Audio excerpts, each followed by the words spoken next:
आप सभी मेरे प्यारे विद्यार्थियों का स्वागत है एक बार पुनः Subhash study centre YouTube channel पर। और जितने भी मेरे प्यारे बच्चे कक्षा 9 के छात्र हैं और 2024 वार्षिक परीक्षा की बेहतर तैयारी करना चाहते हैं, आज के इस वीडियो में मैं आपके लिए लेकर के आ चुका हूं हिंदी काव्यखंड का जो दोहा शीर्षक पाठ है मेरे प्यारे बच्चों, जिसके रचनाकार हैं कविवर रहीम दास जी। जी हाँ मेरे प्यारे बच्चों, कविवर रहीम जी हैं दोहा शीर्षक पाठ के रचनाकार। और दोहा शीर्षक पाठ का यहाँ आप ध्यान दीजिएगा, रहीम दास जी के द्वारा रचित दोहा संख्या 7, जो कि इस प्रकार से है।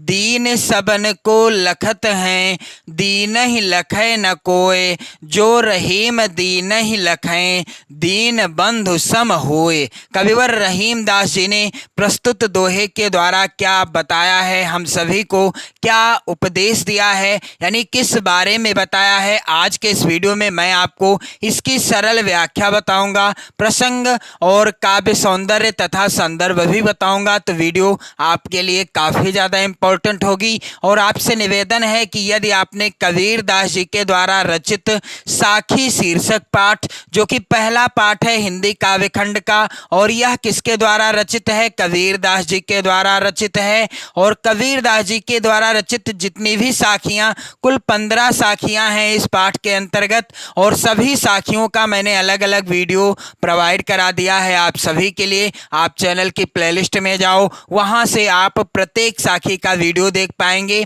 जिसमें मैंने प्रत्येक साखी का अलग अलग संदर्भ, प्रसंग, व्याख्या और काव्य सौंदर्य बताया है। और इसके बाद अगला जो चैप्टर है पदावली शीर्षक पाठ। जी हाँ मेरे प्यारे बच्चों, पदावली शीर्षक पाठ जो कि रचित है मीराबाई जी के द्वारा। किसके द्वारा? मीराबाई जी के द्वारा रचित है। और इस पाठ के अंतर्गत जितने भी पद्यांश हैं, कुल 5 पद्यांश हैं, सभी पद्यांशों का मैंने वीडियो प्रोवाइड कराया है। यदि आप अपनी नोट्स बनाना चाहते हैं वीडियो के माध्यम से, तो आप चैनल की प्लेलिस्ट में जाओ, वहां आपको वीडियो मिल जाएंगे जहां से आप अपनी नोट्स बना पाओगे और साथ ही साथ सीख जाओगे कैसे आपको बोर्ड परीक्षा की कॉपी पर लिखना है। तो मेरे प्यारे बच्चों, वीडियो काफ़ी ज़्यादा इम्पोर्टेंट हैं, आप लोग ज़रूर जाकर देख लो। और साथ ही साथ मैं वादा करता हूं कि यदि आप वीडियो देख लेते हैं तो आपको व्याख्या नहीं रटना पड़ेगा, सीधा आपके दिमाग में बैठ जाएगी व्याख्या। जी हाँ मेरे प्यारे बच्चों, तो यहाँ पर आप ध्यान दीजिएगा, दीन सबन को लखत हैं, दीन ही लखै न कोय, जो रहीम दीन ही लखै, दीन बंधु सम होए। तो मैं आपको बताना चाहूंगा कि हिंदी विषय का जो मॉडल पेपर है, जिसका वीडियो यदि आपने ना देखा हो तो चैनल की प्लेलिस्ट में जाइए, वहां पर आपको हिंदी विषय के मॉडल पेपर के वीडियो देखने को मिलेंगे। कैसा पेपर आएगा 2024 की बोर्ड परीक्षा में, सामाजिक विज्ञान विषय का और हिंदी विषय का, आप मॉडल पेपर जरूर देख लेना, यानी मॉडल पेपर से संबंधित वीडियो जरूर देख लेना। तो यहाँ पर आपको संदर्भ लिखना है। कैसे लिखा जाएगा संदर्भ? तो सबसे पहले किसी भी पद्यांश का जब आप संदर्भ लिखना, तो आप उसके शुरुआत के शब्दों को और अंतिम के शब्दों को लिख लेना कुछ इस प्रकार से। उदाहरण स्वरूप यहाँ पर आप लोग ध्यान दीजिएगा, दीन सबन, यहाँ मैं लिख दूंगा दीन सबन, इस तरीके से लिख दूंगा शुरुआत के शब्दों को, और लास्ट के शब्दों को इस तरीके से यहाँ लिख दिया जाएगा। मैंने यहाँ पर लिख दिया है सम होए, इस तरीके से काले पेन से आपको लिखना है। फिर इसके बाद आप हेडिंग डालिएगा संदर्भ। ध्यान रहे आपको काला और नीला पेन का ही प्रयोग करना है, अन्य किसी भी कलर के पेन का प्रयोग नहीं करना है। रेड पेन का प्रयोग तो आपको बिल्कुल नहीं करना है। तो मेरे प्यारे बच्चों, संदर्भ इस तरीके से हेडिंग डाल दीजिएगा, प्रस्तुत दोहा हमारी पाठ्य पुस्तक, हिंदी आप काले पेन से लिखिएगा, सिंगल इन्वर्टेड कामा के अंतर्गत, के काव्यखंड भी आप काले पेन से लिखिएगा, सिंगल इन्वर्टेड कामा लगा दीजिएगा, में संकलित दोहा शीर्षक पाठ से अवतरित है, जिसके रचयिता कौन है? रहीम जी हैं। तो संदर्भ लिखते समय आप इन चीजों को विशेष रूप से ध्यान में रखिएगा। क्या कि प्रस्तुत दोहा हमारी पाठ्य पुस्तक हिंदी काले पेन से लिखा जाएगा, के काव्यखंड भी काले पेन से सिंगल इन्वर्टेड कामा में लिखा जाएगा, और पाठ का नाम भी आपको काले पेन से ही लिखना है, तथा रचनाकार का नाम भी आपको काले पेन से लिखना है। और संदर्भ लिखने का एक तरीका और है, तो यहाँ पर आप लोग ध्यान दीजिएगा। इसी पाठ का मैं बता रहा हूँ आपको। प्रस्तुत दोहा हमारी पाठ्य पुस्तक हिंदी काव्य में संकलित एवं रहीम द्वारा रचित दोहा शीर्षक पाठ से अवतरित है। तो मेरे प्यारे बच्चों, चाहें तो आप इस तरीके से संदर्भ लिखें या फिर आप इस तरीके से संदर्भ लिख सकते हैं जिस तरीके से यहाँ पर मैं आपको बता रहा हूँ। तो कैसे भी आप संदर्भ लिख सकते हैं प्रस्तुत दोहा शीर्षक पाठ के किसी भी दोहे के अंतर्गत। तो इसके बाद प्रसंग क्या होगा मेरे प्यारे बच्चों? प्रस्तुत दोहे में रहीम दास जी ने बताया है कि जो व्यक्ति गरीबों के प्रति प्रेम करने वाला होता है वह परमात्मा के समान है। प्रस्तुत दोहे के द्वारा बताया है कविवर रहीम दास जी ने कि जो व्यक्ति गरीबों के प्रति प्रेम करने वाला होता है वह किसके समान है? वह परमात्मा के समान है, यानी उसे परमात्मा माना गया है। तो मेरे प्यारे बच्चों, चलिए मैं आपको बिल्कुल आसान व्याख्या बता दूं, फिर मैं आपको बताऊंगा काव्य सौंदर्य और साथ ही साथ व्याख्या लिखने का तरीका। तो यहाँ पर आप लोग ध्यान दीजिएगा। कविवर रहीम जी कहते हैं कि दीन सबन को लखत हैं, दीन ही लखै न कोय। कविवर रहीम दास जी कहते हैं कि दुखी व्यक्ति संसार के सभी व्यक्तियों की ओर देखता है, यानी सहायता की आशा से देखता रहता है। दीन सबन को लखत हैं, दीन ही लखै न कोय। कविवर रहीम दास जी क्या कहते हैं कि जो दुखी व्यक्ति होता है, दीन सबन को लखत है, यानी जो दीन दुखी व्यक्ति होता है वह सभी व्यक्तियों को देखता रहता है, यानी सभी व्यक्तियों की ओर सहायता की आस से देखता रहता है। और दीन ही लखै न कोय। कविवर रहीम दास जी कहते हैं क्या? परंतु इस संसार में दुखी व्यक्ति की ओर दया की दृष्टि से कोई नहीं देखता। दीन ही लखै न कोय। और ये संसार ऐसा है कि दीन यानी दुखी व्यक्ति की ओर कोई भी दया की दृष्टि से नहीं देखता है। और जबकि दीन व्यक्ति क्या होता है, यानी दुखी व्यक्ति क्या करता है?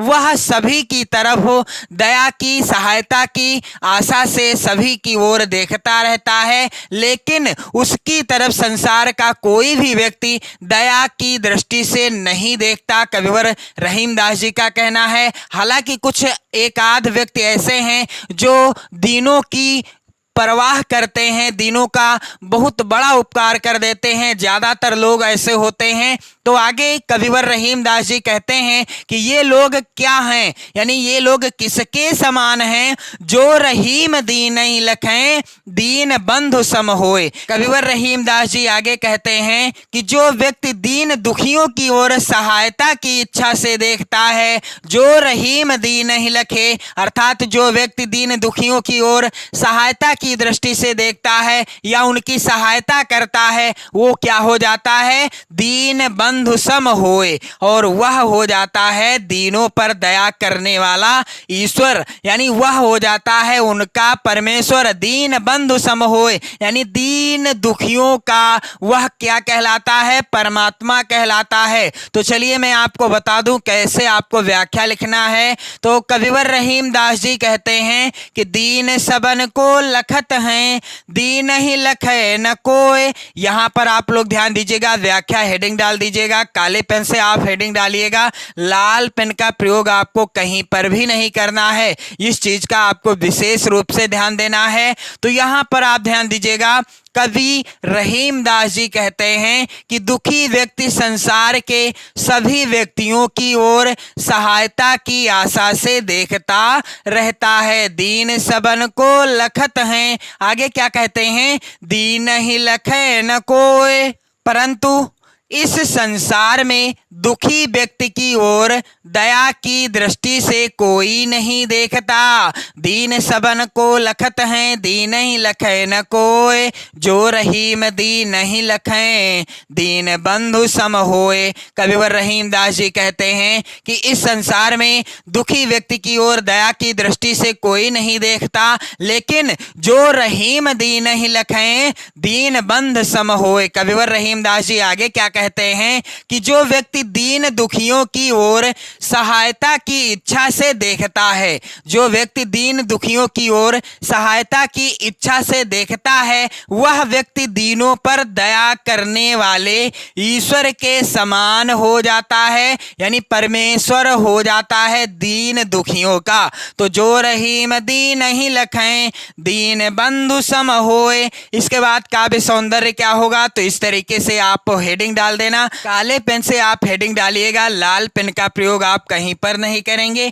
तो यहाँ पर पहला बिंदु क्या है कि रहीमदास जी ने निर्धन व्यक्तियों के प्रति सहानुभूति और प्रेम प्रदर्शित किया है। प्रस्तुत दोहे के दौरान कविवर रहीमदास जी ने निर्धन व्यक्तियों के प्रति सहानुभूति और प्रेम प्रदर्शित किया है। अगला बिंदु है भाषा। तो मैंने आपको बताया है कि दोहा शीर्षक पाठ के अंतर्गत जितने भी दोहे हैं, इन सभी दोहों की भाषा क्या है मेरे प्यारे बच्चों, इन सभी दोहों की भाषा ब्रज भाषा है। और इसके बाद अगला बिंदु है रस। तो यहाँ पर भी शांत रस की अभिव्यक्ति हुई है। छंद कौन सा है, दोहा छंद है। अलंकार यहाँ पर कौन सा है, तो अनुप्रास अलंकार है। तो मेरे प्यारे बच्चों, उम्मीद करता हूँ आपको वीडियो अच्छा लगा होगा, हर चीज समझ में आ गई होगी। और मेरे प्यारे बच्चों, अगले वीडियो में मैं आपको पढ़ाऊंगा कविवर रहीमदास जी के द्वारा रचित अगला दोहा, जो कि 8वां दोहा है।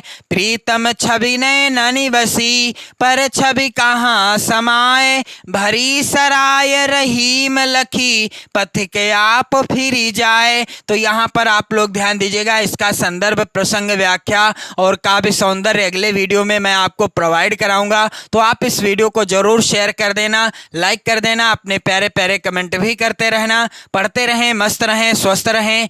जय हिंद।